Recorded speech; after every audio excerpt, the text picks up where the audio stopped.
Project Style is a radically different approach to the process of learning how to be a better rocker. It attempts to give people the tools to break down their own dancing and the dancing of others in order to aid in the design of a style that truly represents the way they wish to express themselves through rocking, while still placing a high premium on correctness and proficiency. Before we get going though, I'd like to be very clear up front on two things.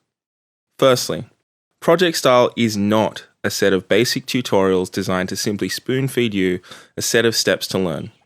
In reality, it is a set of concepts designed to expand your understanding of the steps in the dance, which requires you to have a basic understanding of how to do these steps in the first place.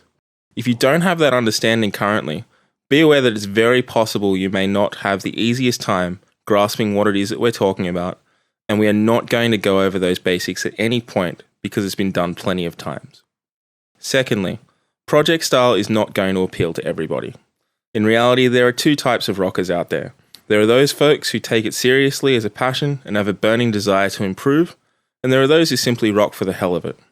Whichever one of those groups you identify with is fine with us, because here at We Dance Hard, we love rocking and the people who rock for whatever reason.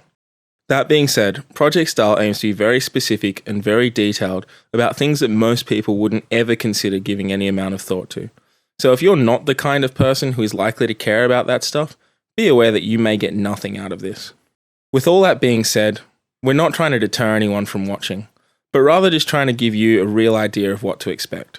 Now, if you've got this far, you've probably earned the right to go further. So let's get into it. Over the past 6 years, rocking has gone from this to this. Whatever your feelings are about the Melbourne Shuffle's journey, it is now apparent that the running man is the most important step in modern rocking. It is moved from simply another step in a rocker's repertoire to be used to create variation to the primary foundation step from which all the other steps flow from. Because of this change, there is an even greater need to both be as proficient as possible with your running man, as well as choose or design the best running man for your style. But what kind of running man's best for you? What style projects the image that you want to portray? Do you wish to look effortless and smooth, or aggressive and powerful? Maybe somewhere in between. There seem to be infinite possibilities, but how do you begin? The best way to start is to increase your understanding. The triangle theory is a visual tool that represents each individual part of the running man and gives you an easy way to help design the kind of running man you want, as well as to have a basic understanding of the energy consumption of different kinds of running man. It is by no means a replacement for practicing the steps, but it can certainly be used as a guideline to keep you focused in a particular direction. A triangle has 3 sides, 3 points, and an area. Each of these represents a part of the running man that can be worked on and subsequently changed if you so choose.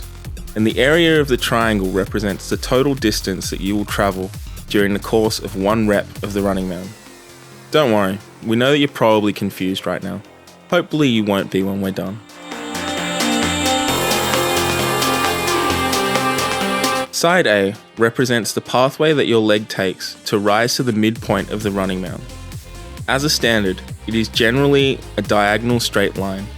However, in the Malaysian running man, for instance, the leg arcs upwards in a convex fashion.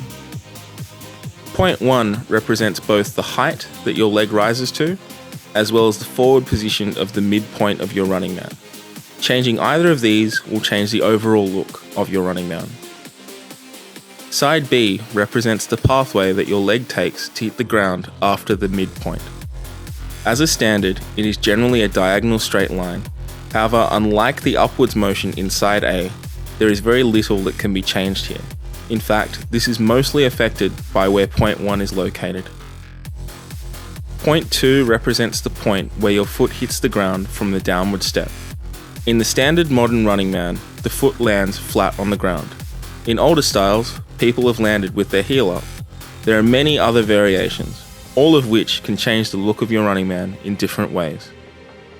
Side C represents the overall length of your running man. Changing this can have a dramatic effect on the end result. Point 3 represents the point where your back foot ends up during the back step of your running man. Like point 2, you can plant your foot in various ways to create different looks. But be aware, the look that this creates is quite subtle. In addition to these parts, there are 4 other areas of the step to consider as well. There's the forward lean, the sideways lean, which leads to what is commonly referred to as the crossover running man, your facing angle, and overall floor movement.